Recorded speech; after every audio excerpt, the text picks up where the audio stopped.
আজ যে মুক্তভাবে কথা বলতেছেন, নির্বাচন চাচ্ছেন, এগুলো কারা করেছে? দ্বিতীয়বার বাংলাদেশে আপনি আজকে মুক্তভাবে কথা বলতে পারছেন, আজকে যে সবাই নির্বাচনের জন্য লাফালাফি করতেছেন, এটা কারা করেছে?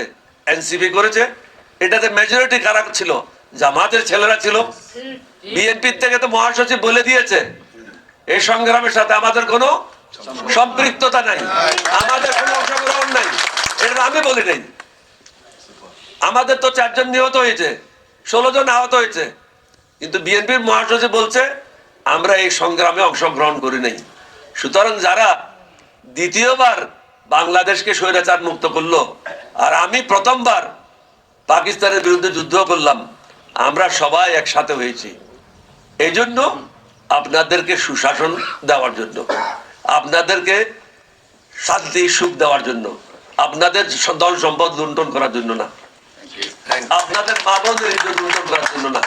প্রয়োজন হলে আমি বিএনপির জন্য 2টা আসন ছেড়ে দেব। যে মুক্তিযোদ্ধা জীবন দিতে পারে তার জন্য আসন কি বড় কথা? বাংলাদেশে 24-এর গণ অভ্যুত্থান হয়েছিল, এই গণ অভ্যুত্থানে কাদের ভূমিকা ছিল আপনি মনে করেন? কমেন্ট অবশ্যই লিখে সব ভিডিওটা সর্বোচ্চ শেয়ার করে দেবেন।